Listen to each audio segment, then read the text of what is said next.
9 जुलाई के current affair के विषय में। इसमें हम लोग बात करेंगे इम्पोर्टेंट क्वेश्चन आने वाले सभी एग्जामों के लिए बहुत ही सफिशिएंट क्लास है और इसकी जो पीडीएफ है वो आपको टेलीग्राम और व्हाट्सएप ग्रुप पर मिलेगी। जैसा कि आप लोगों ने पिछले वीडियो में हमारा काफी सपोर्ट किया है, ऐसा ही सपोर्ट बनाए रखें तो हम आपके लिए अच्छा से अच्छा कंटेंट तैयार करते रहेंगे।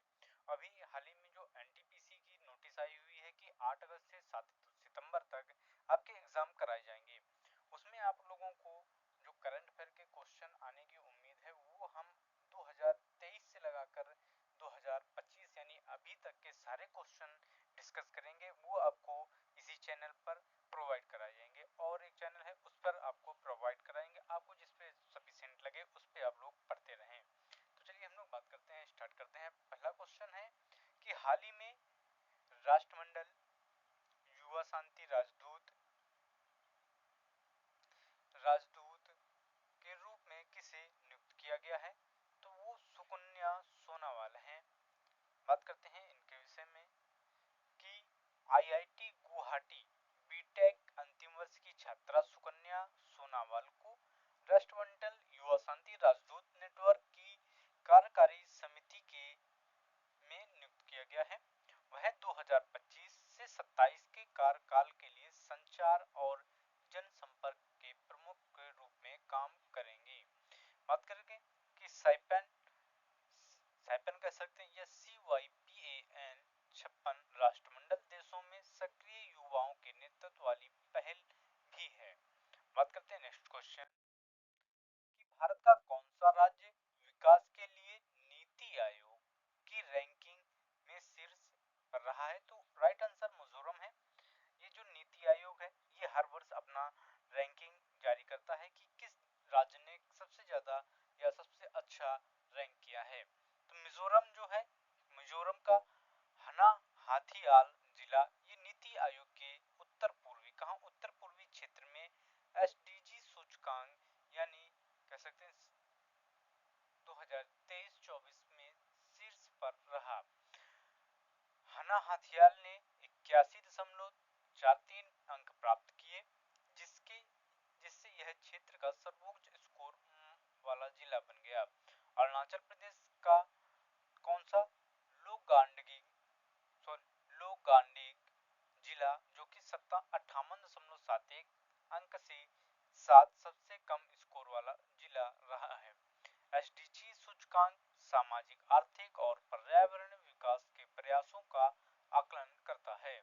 नेक्स्ट बात करते हैं कि इंटरनल ने किसे फूड डिलीवरी का सीईओ नियुक्त किया है?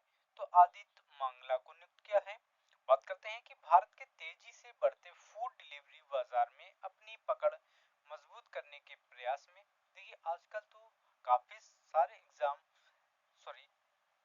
जितने भी काफी काम है जो ऑनलाइन होते हैं।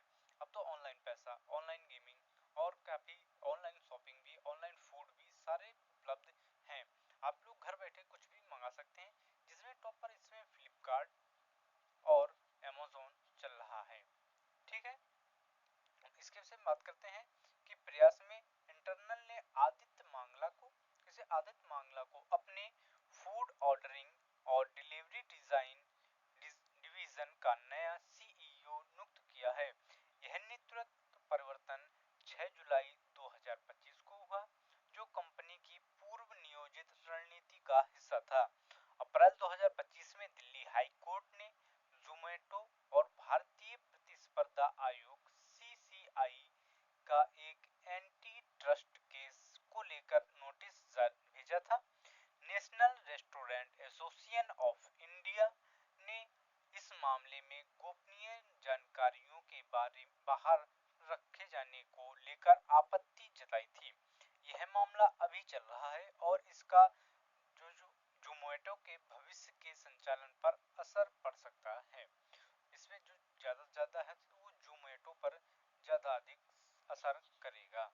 ठीक, नेक्स्ट बात करते हैं कि हिम केयर कार्ड के लिए पंजीकरण हेतु पोर्टल अब तिमाही आधार पर खुलेगा। यह किस राज्य में खोला गया है? तो ये हिमाचल प्रदेश में खोला गया है। हिम केयर हिमाचल प्रदेश के एक सरकारी स्वास्थ्य बीमा योजना है। बात पूछा जाए कि आप लोगों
परिवर्तन को देखने को मिल रहा है, जिसमें शुद्ध वित्तीय बचत में गिरावट और घरेलू ऋण में वृद्धि शामिल है। घरेलू बचत एक परिवार की शुद्ध प्रयोज्य आय और करों और ऋणों चुकौती सहित उसके कुल उपभोग व्यय के बीच का अंतर है। बात करें कि सकल घरेलू उत्पाद के प्रतिशत के रूप में घरेलू वित्तीय बचत 2021-22 में 11.5% से गिरकर 2022-23 में 5.1% रह गया। ये आरबीआई की जो रिपोर्ट है ये आरबीआई जारी करता है। कौन? आरबीआई जारी करता है। नेक्स्ट बात करते हैं कि हाल ही में भारत सरकार विशेष समर्पित वेब पोर्टल लॉन्च किया। ये किसके लिए है? तो ये 2026 और 27 की जनगणना के लिए है। जनगणना के लिए है। जनगणना 2027 के दौरान स्व जनगणना के लिए एक विशेष वेब पोर्टल लॉन्च किया है।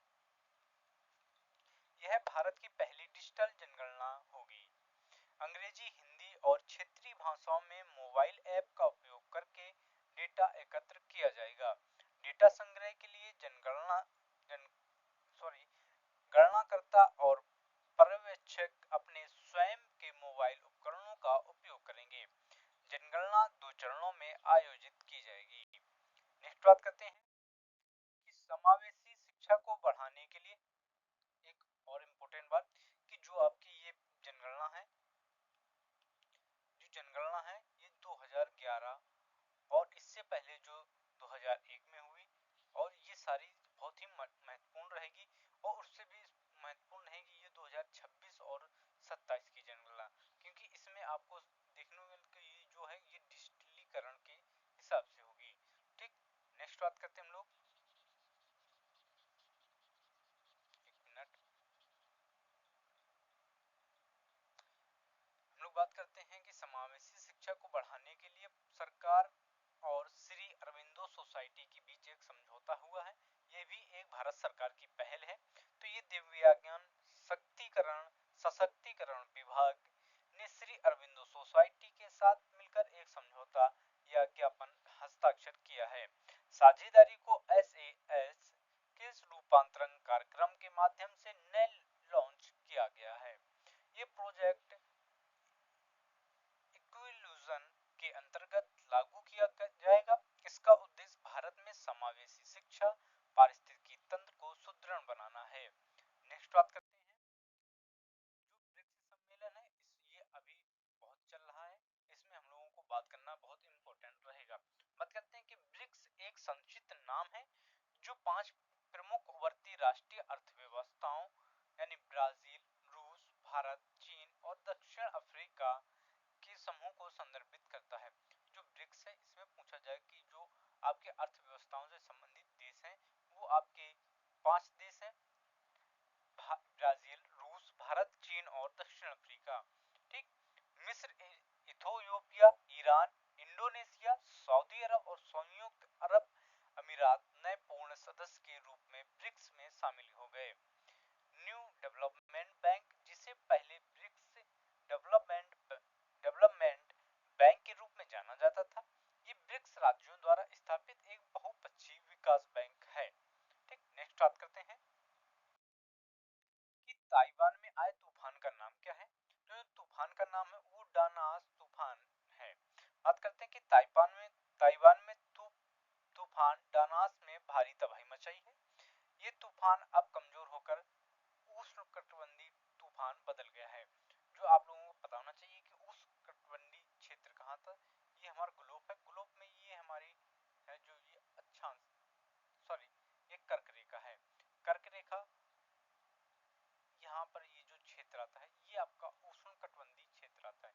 ये 0 डिग्री हो गया। इसके ऊपर आप लोग कमेंट में बताएंगे कितने डिग्री पर ये उष्णकटिबंधीय क्षेत्र होता है।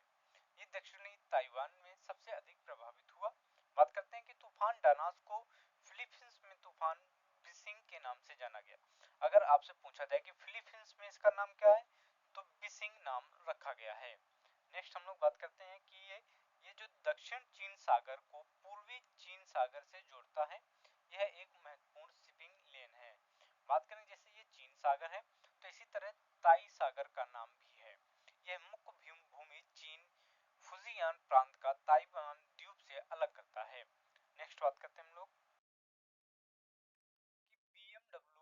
का नया अध्यक्ष और सीईओ किसे नियुक्त किया गया है? तो हरदीप सिंह बरार को नियुक्त किया गया है। बीएमडब्ल्यू ग्रुप इंडिया ने हरदीप सिंह बरार को 1 सितंबर 2025 से अपना नया अध्यक्ष सीईओ नियुक्त किया है। यह विक्रम पावाब का स्थान लेंगे, जो अब बीएमडब्ल्यू के ऑस्ट्रेलिया और न्यूजीलैंड परिचालन का नेतृत्व करेंगे। विक्रम पावाब 2017 से बीएमडब्ल्यू ग्रुप में शामिल हुए और अपने कार्यकाल के दौरान भारत, ऑस्ट्रेलिया दोनों में परिचालन का नेतृत्व किया। बीएमडब्ल्यू ग्रुप की पूर्ण स्वामित्व वाली सहायक कंपनी है, जिसका मुख्यालय गुरुग्राम में है। नेक्स्ट बात करते हैं हम लोग कि अभी हाल ही में इंद्रकिलादी पर्वत पर शुरू हुआ उत्सव का नाम क्या है? तो शाकंभरी उत्सव मनाया जाएगा। ये 3 दिवसीय वार्षिक शाकंभरी उत्सव सोमवार को किस दिन मनाया जाता है? सोमवार को मनाया जाता है। इंद्रकिलाद्री पर्वत पर शुरू होता है, जो देवी कनक दुर्गा पवित्र निवास स्थान है। उत्सव के दौरान मुख्य देवी को शाकंभरी देवी के रूप में सजाया जाता है, जो वनस्पति और पोषण देवी के रूप में जानी जाती हैं। देवी को फलों, सब्जियों, हरे पत्तों और फूलों से सुशोभित किया जाता है। नेक्स्ट क्वेश्चन की बात करें कि भारत के किस राज्य में एशिया का सबसे बड़ा जंगल सफारी शुरू किया जा रहा है? तो ये हरियाणा में शुरू किया जा रहा है। हरियाणा अरावली पहाड़ियों में एशिया की सबसे बड़ी जंगल सफारी विकसित करने की योजना बना रहा है। यह परियोजना लगभग 10,000 एकड़ भूमि का कवर करेगी। इसका उद्देश्य पर्यटन को बढ़ावा देना, वन्य जीवों का संरक्षण करना और जैव विविधता को संरक्षित करना है। जंगल सफारी में आधुनिक तकनीक का उपयोग किया जाएगा और इसे पर्यावरण के उन्मूलन, पर्यटन पर ध्यान केंद्रित करके विकसित किया जाएगा। नेक्स्ट क्वेश्चन और लास्ट क्वेश्चन के विषय में बात करते हैं कि विश्व स्वाहिली भाषा दिवस कब मनाया जाता है? तो ये 7 जुलाई को मनाया जाता है। बात करें कि स्वाहिली भाषा क्यों महत्वपूर्ण है।